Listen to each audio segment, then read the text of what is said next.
Hello and welcome to the podcast. Today, guys, we have an awesome talk with Michigan Tech head strength and conditioning coach Matt Thome. Matt has been a huge contributor to everything we do here at Central Virginia Sport Performance. He's been really instrumental in what we put together in the seminar, everything that we put online here. Matt has his take and his input with it, and he's been somebody who's been doing really big things up there in the UP with his student athletes, and he's had a huge effect on how we handle our kids down here at the university. And today we're going to sit down and talk about exactly how we handle the training load with our student athletes, and we're going to start out talking about what this optimal dose thing actually is and what it means to us. And it's a term that's really grown and kind of become a hot, sexy term in the last few years. So we discuss what it means to us and how it impacts our training and how Dr. Yeses has had an effect on us when it comes to looking at that. And how simplifying the training actually allows us to have greater specificity and individualization and make more alterations to the program throughout. Now, I know when people look at things that we do and how things are very repetitive, and they look at that and like, well, can it increase variation and individualization, and how can it allow you to adapt more? Well, we get into that quite a bit. And we talk then about how handling newer athletes is something that we look at a little differently as well. Just looking at certain principles and how those can affect how you handle your newer kids into your program. Matt gets into a really good talk, an explanation about how the program he uses builds from GPP to SPP and how those changes occur. And, again, the common themes that we've had in a lot of these talks, guys, is looking at an N of 1 when dealing with these student athletes or whoever you may work with, and how more typically tends to end out being less. It's a really great talk. Matt is super smart. He's one of the top guys that I know, and he's one of the people that I go to whenever I have a question. So I really hope that you guys enjoy this talk as much as I did. Let's get right to it. Matt, awesome having you on, buddy. Thanks for having me, Jay. Really excited to talk a little bit here about some things that we've handled a little differently, I guess you could say, in the recent past up until now, and that would be how we handle the entire training load. So how about we get started with that, and then we can pigeon tail off of that as we get moving. Yeah, and like we've said, there are a lot of different ways we could go with this, but and I think that this concept of less is more is becoming a lot more mainstream. Which is a good thing. We're seeing better results with reducing the training load, and going back to Dr. Anatoly Bondarchuk, a lot of people know him for transfer of training, of course, but I don't think that, or I don't know if a lot of people recognize that he was one of the first people to talk about, or one of the pioneers to talk about how using lower loads in the 75 to 80% range, or 8 to 10 reps, could produce better long-term results, especially when we're looking at maximum strength, than if we're going over 90%. And we're really looking at that from a standpoint of team sports athletes. Powerlifter is going to be a different situation, of course, different training goal. But we found that 8 to 10 rep range is really as high as we need to go. And with Dr. Yeses and his 1x20 program, we've actually started out well below that. Obviously a set of 20, very low dose, low intensity, low volume. It might be 60%, probably even less than that when we're talking about first starting, right? So, it kind of goes back. There was a quote that I said at Cal's seminar a couple years ago in Minnesota, and I know you had quoted me on it. Really should be attributed to Joseph Johnson, obviously, right? Yeah, I heard it for that too, by the way. What's that? You're Yeah, hurting? he gave it to me for that. Yeah, yeah. So he's the one with the quotes, but yeah, it really is. How do you know you're not doing too much until you've done too little? How do we know where that bottom threshold is? I guess you could say, unless if we're just starting out, overshooting it. So with the 1x20, we deliberately start out well below that, or because in reality it's going to be a guess anyway. How do we know exactly what the optimal dose is for that athlete when we're looking at them? Right. It's hard to tell. So we got to start somewhere. So let's start low and let's gradually progress. And I think that's the main idea behind, or I guess I could say one of the primary principles behind Doc's program, and one of the things that makes it so effective. Yeah, no doubt about it. And the simplicity and the ease to add and take away from it, is always going to be something that's so important, because doing things the same all the time, sort of,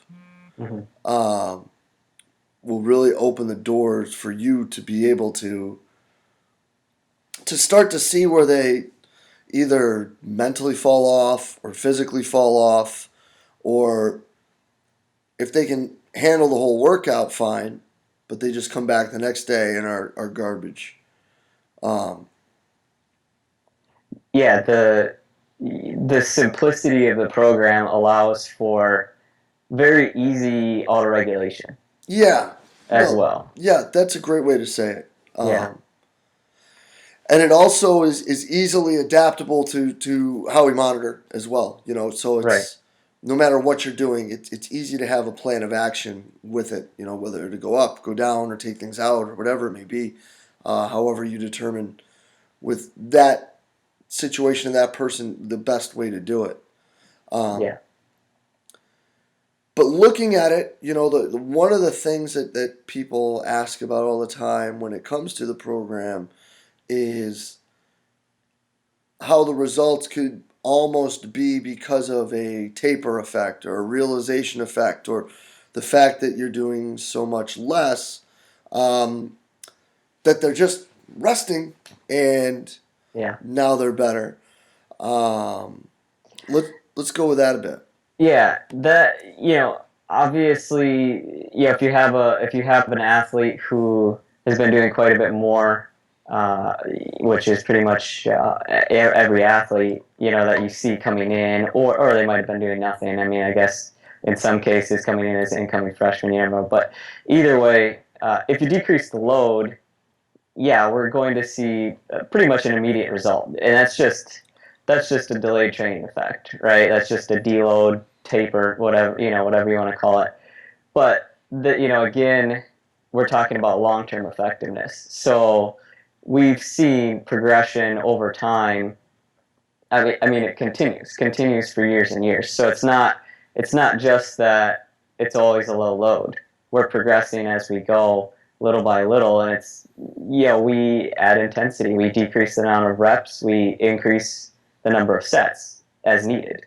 So it's it's more of a way to find what the optimal load is than just a low load all the time. It's relative to the athlete. So starts out very low, then gradually progresses up till maybe we hit that threshold that's going to allow that athlete to adapt to a higher level, and then we just increase in small increments. I think the other thing to point out here is if we start out with a lot more, well above that threshold, we could say, then the delayed training effect is going to be a lot longer. So, we're going to hit them with a higher intensity or higher dose, and they're going to need essentially more recovery, or they might need a deload week or at some point in there in order to see super compensation. Whereas with this, we start very low, and those very small increments of progression allow that athlete to adapt to each stage as they go, and we see very consistent and long-term improvement in that way. It's very effective, very efficient. Yeah, I think part of me would argue that they are right. That there is that initial spike, or when we see these people improving early on, it is from the decreased in volume. Yeah, for sure. For But sure, immediately, right? right, but even Yeah. more so, like through the whole first year, you could say that, and I would say it's because we've found a more efficient stimulus Yeah. that they're able to recover from and step up, recover from and step up, recover from and step up. I think that one of the things in just basic physiology that everybody knows and everybody talks about that gets so overlooked in the training process is that when you're new to training, you have that massive training effect that just comes from basic neurological, facilitation. Just the coordination from doing things, both intramuscularly and throughout your whole body. But we do that and we utilize that in many situations at probably a higher volume and intensity than would be required for that initial effect, maybe call Yeah. it, to take place. We know that initially when kids start training, especially if they're a newbie, they may not actually be, quote, getting stronger. They're just getting better at doing the stuff. Yeah. So, why would we want to do 30 reps at X when we only needed to do 20 reps at 75% of X? And we can do that 3 days through the week because they're not so sore they, fall down the stairs and walk around like Bambi on ice. Yeah. I think that that's one part with Doc's programming and, the way all of us kind of have our own twist on it, and Yosef has adapted it to help all of us, that is really overlooked is that initial building block is just the facilitation and building that, and then all the fitness components that come with it piggyback on it because we've been moving slow enough that now we start to develop those things, if that makes Yeah. sense. Yeah. I mean, and I guess and I don't know if this is exactly what you're saying, but maybe it's just the novelty of the stimulus Yeah, but from like, the program, yes, because it's new. I mean, even if you don't have a new athlete, this is very different. oh, no So doubt. even if when I came here and I had juniors and seniors who had been training already, the novelty of the stimulus, it still provided some uh, amount of inflammation, I guess you could say, that allowed for adaptation. Right. And I 100% agree. But I'm saying, I guess, more with when we get these freshmen that come in that are newer cats, instead of starting them with a 5x5 or a 3x10, if really what we know is going to happen is just this rewiring effect, I think keeping this ultra low dose that we would call the 1x20 and building from that seems to be an even more efficient way because it's taking that completely for what it is, as Mm-hmm. opposed to trying to push them through to build on something that mistakenly might not be ready to be there yet. Yeah, and maybe hitting on that point of like that we really can't force adaptation. No. We can't, it's physiology. What we can do is we can provide the best or the optimal environment, I guess you could say. Whether it's obviously training load like we're talking about now, but then also recovery means nutrition, sleep, everything. So providing that optimal environment for adaptation, but we can't force the process. It's going to happen how it's going to happen, and that's going to happen differently for different athletes Yeah, no too. So doubt. kind of allowing that to happen in the beginning, allowing them to adapt. Yeah, and that's where, like, recovery means are kind of one of the sexy things right now, obviously. But the one thing that I think people need to remember with all of that is definitely less is more, especially in that case, because you don't want to fight the adaptive process. You want Mm-hmm. to, uh, one of our coaches loves those things and almost fights to have them being used, like cold tubbing almost every day. And the line was, do you want to use the nuke to start the war or end the war? Yeah. You're only going to get so much out of that. So it's keeping in mind that the two most important, well, three, are probably your nutrition, your sleep, and your stress management, and Right. everything else falls in behind that. Yeah. So with the recovery methods, it's we shouldn't be we shouldn't use them unless needed, really. And if the dose is actually optimal, taking in, it's obviously it's not just us working with the kids, clearly. But if that dose is optimal, we shouldn't need those recovery methods. Right. Those would probably be used more often during an in-season period, when we're peaking. But otherwise, we shouldn't need those recovery methods. And just like training, you're going to adapt to them. So yeah, if you're cold tubbing every day, the same temperature water for the same duration, you're going to adapt to that recovery method. It's no longer going to be a stimulus. Right. It's not going to work anymore. No, it's just going to make you think it So does. overusing them, you know, it's just as bad as squatting the same amount of weight for the same number of reps for the entire off season. Right. Not going to get anywhere. Right. So then, let's talk about the efficiency with this then. How has this kind of approach to managing the training load helped you get from point A to point B with your kids? Yeah, it's we've spoke about results a lot, but I think just in general, you know, looking at it, it's really we need probably 1 to 2 off seasons, and it depends on the guy. I've seen people develop or athletes develop great base level strength, GPP, within one off season even.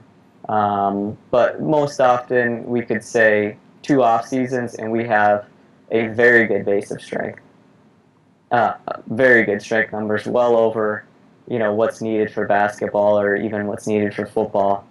And what that has allowed us to do is from there just shift the focus. Not that we're not doing specialized stuff earlier on, but shift the focus to have a greater percentage of our training be more specialized, and start developing different types of strength, different velocities. Um, Maybe again add sets or add intensity to the specialized work. Increase the importance of dynamic correspondence. Really, is what it comes down to. Mm-hmm. And that efficiency of GPP has allowed us to say, okay, we've got a great base built very quickly. Now let's maintain that, maybe progress that a little bit, but now we can kind of move on and we can focus more on how this is going to transfer to performance. Yeah.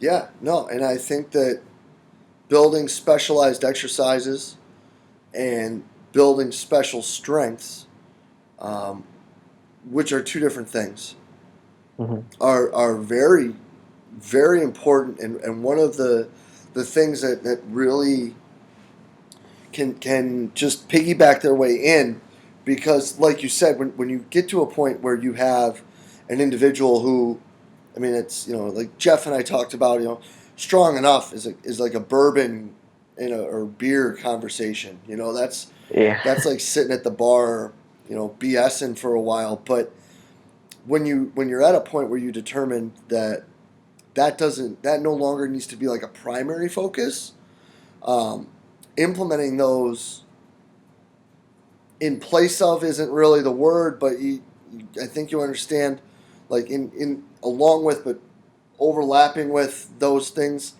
um, is really where the neat stuff and the magic kind of happens, and when it gets a lot of fun. Yeah, yeah, that's where you get to add the cool stuff in, you Yeah, know.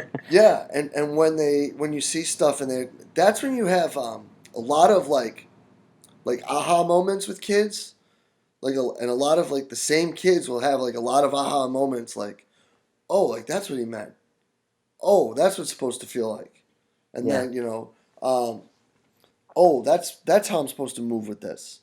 When these things all just kind of gel yeah, together, yeah. it gets really really exciting. And to add to that, and maybe to clarify, it's not that early on we do no specialized work and we only do GPP, because we are able to do specialized work early on. Hmm. It's just maybe not as great of a percentage of our total training volume, Right. right? And and even Bondarchuk, who talks about specialized training, a great percentage of his work is still GPP.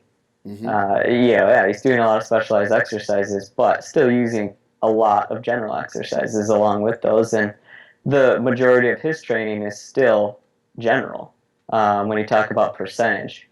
But what the lower dosage with Doc's program allows us to do throughout the process is integrate that specialized work and see transfer very quickly. It's not like we're just building GPP for these 2 years and then we're going to get it to transfer. It's okay, yeah, a greater percentage might be GPP, but we're still getting transfer and we're still able to do specialized exercises and get good adaptation from that specialized work, because the GPP focus or the GPP portion is not eating up as many, Hmm. adaptation reserves, whatever we want to call it. Yeah.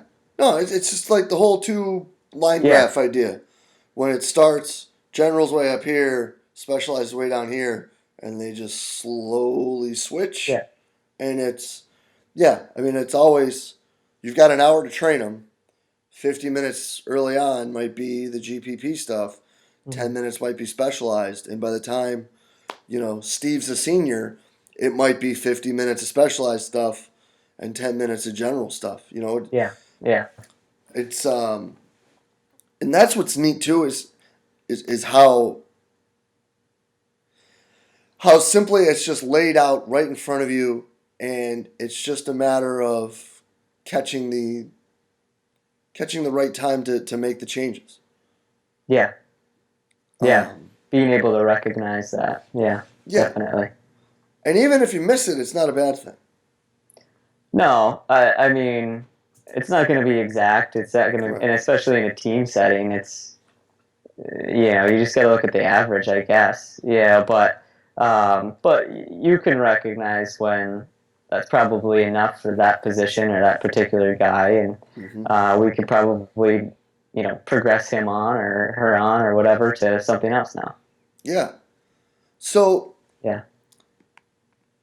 let's talk about that then. So let's talk about deciding when to progress, because it is easy to be efficient. So let's talk about that. Let's talk about going. I just mentioned Steve, who went from 50 minutes and 10 minutes to 50 minutes and 10 minutes. yeah. So how are we going to get Steve there? How are we going to progress? I think, Yeah. So what are you going to look for? Well, again, we're looking. Partially, I'm looking at some of Bondage Effect's numbers, some of his correlations. Um, we can correlate some of the track and field sprinters and jumpers and their numbers with basketball players, or we can look at some of the throwers and squat numbers and those types of things with football players, possibly. Um, but it's almost more important, from what both you and I have seen with this program, is not getting carried away with strength, because it develops so quickly. It's almost like you just need to sit back and go, all right, yeah, they are squatting a lot, but like, do they really need to squat more? Is it going to improve their performance any further or not? And so, maybe if you're, well, what you should be doing is monitoring their progression, And if you're not, yeah, you're seeing improvements in their squat or improvements in some general exercises, those are continually rising, but speed measures are not, then I think that's a clear indicator that we need to move on and we need a different stimulus. So whether it's because the number is going to be different for everybody, right? Right. The number is going to be different for every position in every sport. What they actually need to hit, and probably every body type too might be a little different. So it's more of a matter of just making sure you stay on top of monitoring, watching how their performance changes and things that are more relevant to their sport, and saying, is getting their squat from 650 to 700 really going to make a big difference? Probably not, but maybe getting their squat from 135 to 205 would make a huge difference. Yeah. So it's just a matter of recognizing, do we need more strength at this point, or is this really getting us anywhere from a performance standpoint or not? Yeah. And that piggybacks in great with what Kevin and I just talked about, and that is understanding that, and now this is different because our situations are so different where it's just you and it's just me, only it's just me with one team and it's Mm-hmm. just you with one whole athletic department. Yeah. So looking at this, it might be a little more difficult, but looking at really the N of one and what that person, like position is extremely important, and body type and size is very important.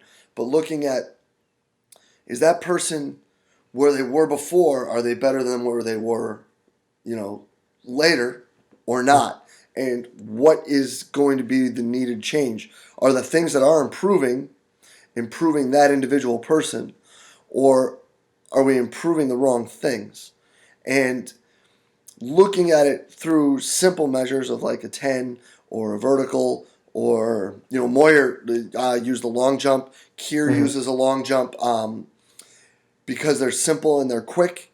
Yeah. Like a long jump, like if you guys didn't have that indoor facility, a long jump up in the UP is probably the best you could do, Yeah. because otherwise you're jumping out of the second story, Yeah. Yeah. But Yeah.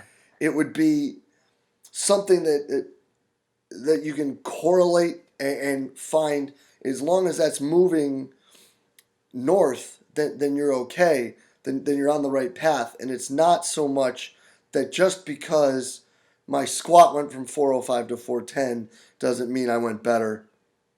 If my 10 dropped a half a tenth, a couple Yeah. hundredths, whatever it may be, we know we're moving in the right direction. And I think that people look at a lot of these supportive exercises, like a squat or a bench, as being overly important in what their role is in the grand scheme of things, which is to make them better at an actual sporting exercise, not make them a better power lifter.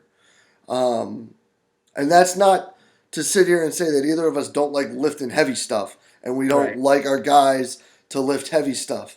It's just that I like to watch them get better at what gets better at sport. Um, and, Yeah. It's a matter of not training the exercise, right? mm-hmm. Or it's not training the general exercise. We're training to improve the competition exercise. Oh, no doubt. But people sometimes are a little bit too married to the training exercise.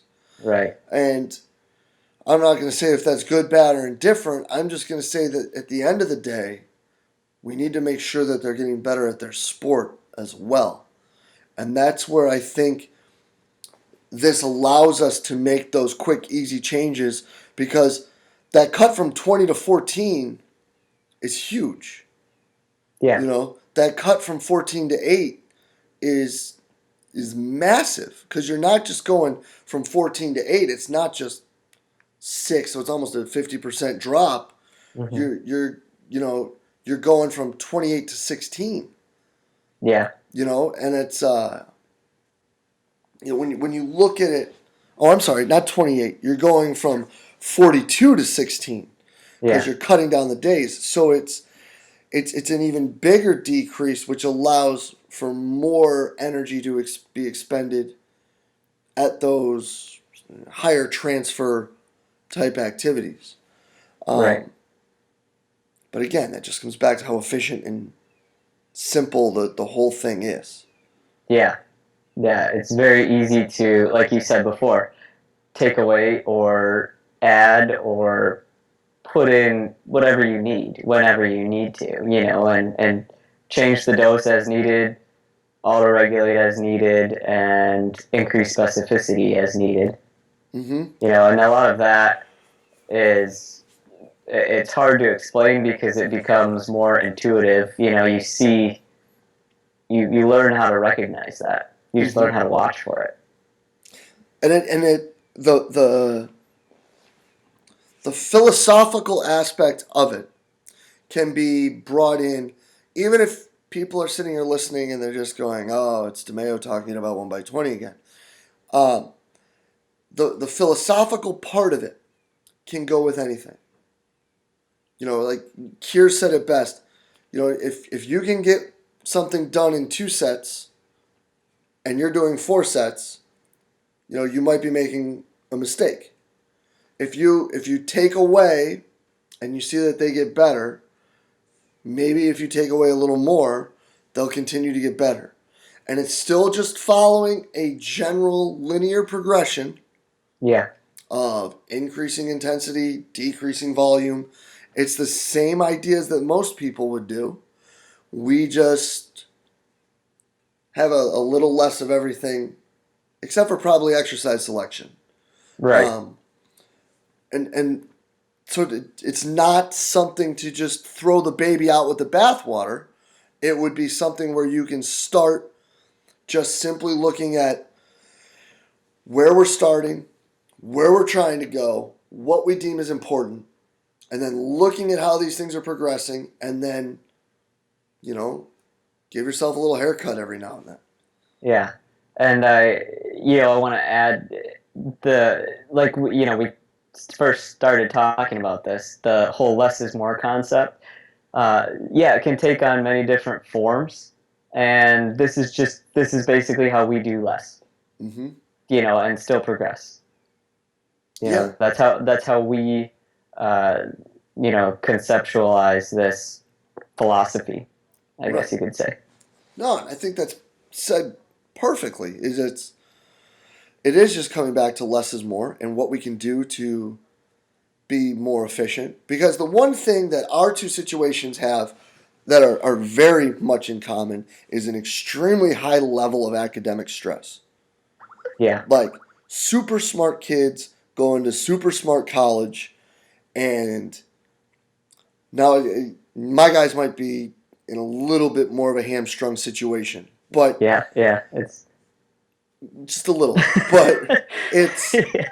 it's also keeping that minimalist, backing down, making sure we're moving in the right direction approach helps take that into account.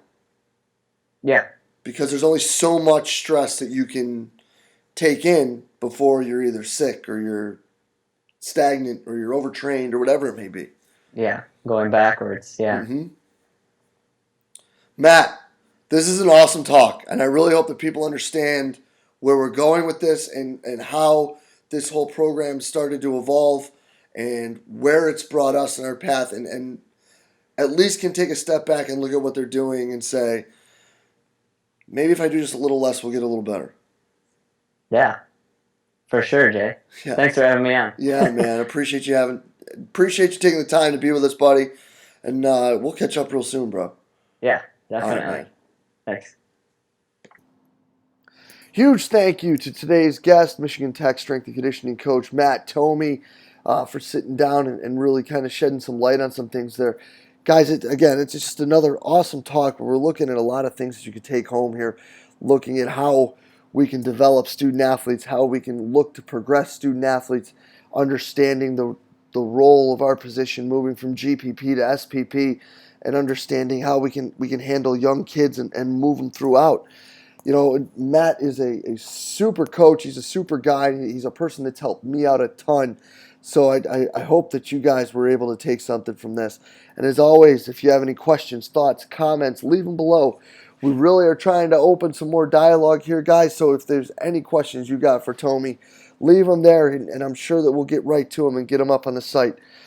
And as always, if you did enjoy it, please share the information, guys. Just trying to get good quality content out there from great coaches to people to help the profession keep moving forward.